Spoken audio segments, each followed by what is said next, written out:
नमस्कार. तर इंद्रायणी या मालिकेच्या आजच्या भागात आपण पाहणार आहोत की गोपाळ इंदूवर खूपच चिडलेला असतो आणि तिच्याकडे खूपच रागाने बघत असतो. तेव्हा इंदू त्याला विचारते की असं का बघतोयस आणि तोंड फुगवायला काय झालंय. तेव्हा गोपाळ म्हणतो की कारण तू खोटं बोललेस माझ्यासोबत, खोटारडी आहेस तू. तेव्हा इंदू खूप शॉक होऊन गोपाळकडे बघायला लागते. आता गोपाळ इंदूला म्हणतो की का वागलीस इंद्रायणी तू माझ्यासोबत अशी. तेव्हा इंदू घाबरत गोपाळला म्हणते की खालच्या आवाजात बोलू शकतोस तू मला हे.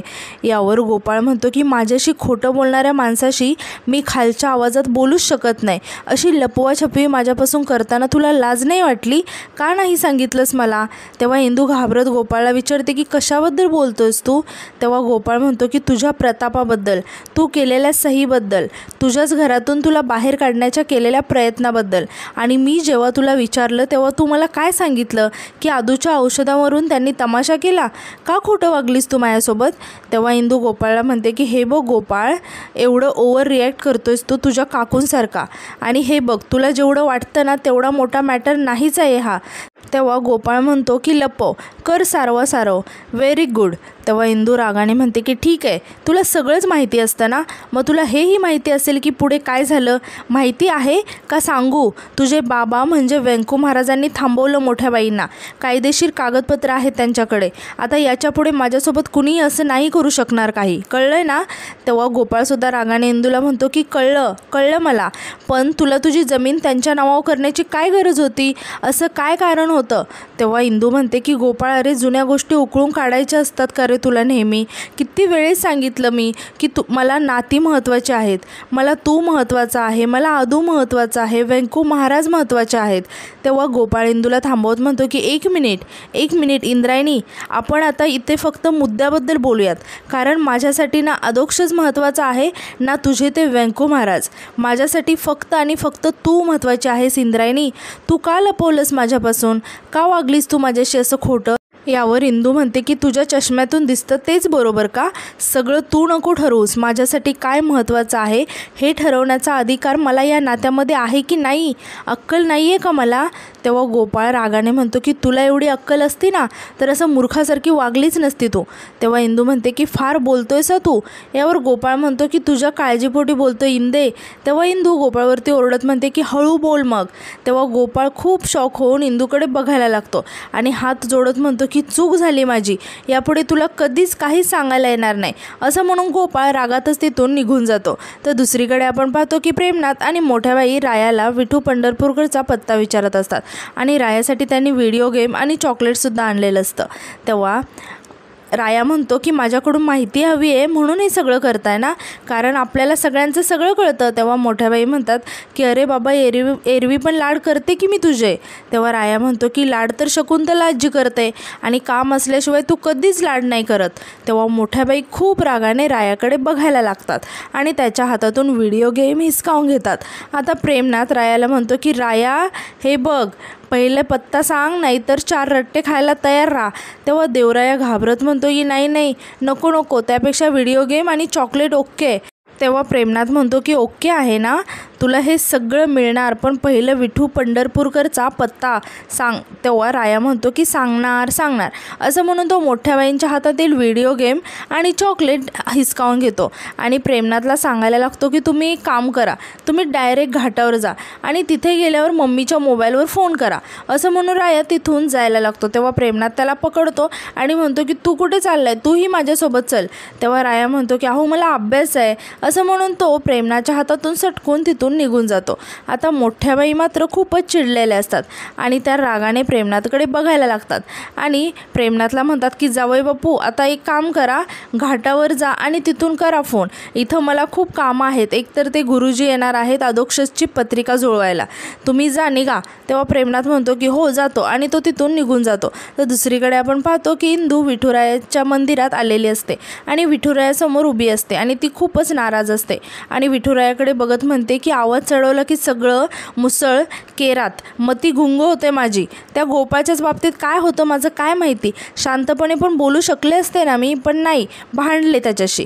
पण त्याला पण कळू नये का? विठुराया उठसूट चढत राहतो माझ्यावरती आणि नाक फुगून निघून पण जातो. पण मला माहिती आहे त्याला कळणार की त्याची इंदू तशी. आणि तिचं अचानक लक्ष आदूकडे जातं. आता आदू मंदिराच्या बाहेर उभा असतो. तेव्हा इंदू आदूकडे बघायला लागते आणि आदूला आवाज द्यायला लागते. तेव्हा आदू इंदूकडे बघायला लागतो आणि तिथूनच करिश्मासुद्धा चाललेली असते आणि इंदूला असं आदूला आवाज देताना बघून करिश्मा त्या दोघांकडेही बघायला लागते. आता आदू इंदूचा आवाज ऐकून लगेचच मंदिरात धावतच येतो. आता हे बघून करिश्मासुद्धा घाईघाईत मंदिराच्या दिशेने जाते आणि खिडकीतूनच आदू आणि इंदूकडे बघायला लागते. आता आदू इंदूजवळ येतो. तेव्हा इंदू त्याला विचारते की काय रे, काय एकटा चक्रा मारत होतास घुम्यासारखा, काय चालू काय तुझ्या डोक्यात? तेव्हा आदू म्हणतो की इंदू मला तेव्हा इंदू म्हणते की काहीतरी महत्त्वाचं बोलायचं आहे. कळलंय मला, त्या दिवशी पण आपलं बोलणं राहूनच गेलं ते गुंड आले म्हणून. काय आदू सांग ना, व्यंकू महाराज पण तुझी काळजी करत होते रे, म्हणाले की तुझी विचारपूस कर. सांग ना की नक्की काय झालंय, तुला प्रमिलाशी लग्न करायचं आहे की नाही, की तुला दुसरं कोणी आवडतंय? तेव्हा आदू इंदूकडे बघायला लागतो. तेव्हा इंदू आदूला म्हणते की बोल ना, कोण आवडते तुला, सांग ना. तेव्हा आदू पटकन लाजून विठुरायाकडे बघायला लागतो. तेव्हा इंदू म्हणते की आदू हे बघ, ही लाजायची वेळ नाही आहे, असं लाजत नको बसूस, हीच वेळ आहे आता मोठ्या बाईंना सांगायची, नंतर आपण काहीच नाही करू शकणार. हे बघ, त्यांना सांगण्याआधी तू जर मला सांगितलं ना की तुला कोण आवडते, तुला त्या प्रमिलाशी लग्न करायचं आहे की नाही. तेव्हा आदू चिडत म्हणतो की इंदू मला त्या प्रमिलाशी. तितक्यात करिश्मा आदूला जोरात आवाज देते, ए आदू. तेव्हा आदू आणि इंदू दोघेही करिश्माकडे बघायला लागतात. आता करिश्मा पटकन आतमध्ये येते आणि म्हणते की इकडे आहेस का तू, तिकडे मोठ्या बाई तुझ्या नावाचा जप करतायत, चल लवकर. तेव्हा आदू म्हणतो की येतो मी, तू जा. यावर करिश्मा म्हणते की नाही नाही, तिकडे गुरुजी आले, चल माझ्यासोबत तू. तेव्हा आदू म्हणतो की कळलं मला, तू जा, येतो मी मागून. तेव्हा करिश्मा म्हणते की नाही जाणार. हे बघा आदू, मोठ्या बाईंनी सांगितलं आहे मला की आदू जिथे कुठे असेल ना तिथून त्याला ताबडतोब घेऊन ये. यावर आदू म्हणतो की हे बघ, मला इंदूशी जरा महत्त्वाचं बोलायचं आहे, तू जा. तेव्हा करिश्मा म्हणते की महत्त्वाचं बोलायचं आहे का, ठीक आहे घे बोलून, मी थांबते इथे, बोल. आणि म्हणते की कळले मला तुला काय महत्त्वाचं बोलायचं आहे. तेव्हा आदू घाबरून करिश्माकडे बघायला लागतो. तेव्हा करिश्मा म्हणते की तुला काहीच बोलायचं नाही आहे, तू मला कटवायला बघतोय ना, हे कळलं मला. आणि ती इंदूला म्हणते की इंदे, तुझं जे काही आहे ना ते नंतर बोलून घ्या, तो काही कुठे पळून नाही जाणार, असं म्हणून ती आदूच्या हाताला पकडून तिथून त्याला घेऊन जायला लागते. तेव्हा इंदू आदूला आवाज देत म्हणते की आदू, मी विचारलेल्या प्रश्नाचा नीट विचार करा आणि त्याची उत्तरं मला मेसेजमध्ये दे. जर हो असेल तर असं पाठव, असं म्हणून ती थम्सअप करून दाखवते. आणि जर नकार असेल तर असं करून दाखव, असं म्हणून ती थम्स डाऊन करून दाखवते. यावर करिश्मा म्हणते की हो करेल तो करेल, असं म्हणून ती आदूला तिथून घेऊन जाते. तर यानंतर दुसरीकडे आपण पाहतो की प्रेमनाथ रायाने सांगितल्याप्रमाणे घाटाजवळ आलेला असतो आणि तिथून तो नारायणीच्या मोबाईलवर फोन करतो. तेव्हा नारायणी फोन उचलते. तेव्हा प्रेमनाथ म्हणतो की देवरायाकडे दे फोन. तेव्हा नारायणी देवरायाकडे फोन देते. आता प्रेमनाथ रायाला विचारायला लागतो की हा देवराया, आपल्याला ते विठू पंढरपूरकरला शोधायचं होतं ना, ते कुठे भेटतील. तेव्हा राया प्रेमनाथला म्हणतो की विठू पंढरपूरकरचा पत्ता सांगायला लागतो. तेव्हा प्रेमनाथ विठू पंढरपूरकरला इकडे तिकडे शोधायला लागतो, पण विठू पंढरपूरकर मात्र प्रेमनाथला काही भेटत नाही.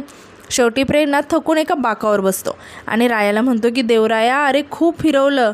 तेव्हा देवराया म्हणतो की हां, आता तिथून खाली जा, असं म्हणून तो प्रेमनाथला अजून फिरवायला लागतो. तर इकडे आपण पाहतो की गुरुजी घरी आलेले असतात आणि करिश्मासुद्धा आदूला घेऊन घरी आलेले असते.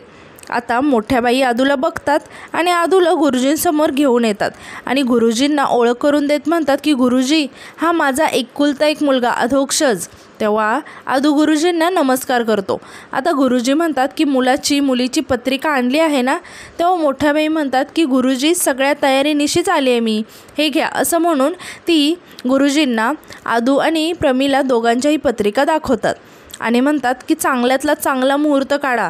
तेव्हा आदू खूपच टेन्शनमध्ये येतो आणि मोठ्या बाईंना म्हणतो की आई इकडे ये ना गं, मला तुझ्याशी थोडं बोलायचं आहे.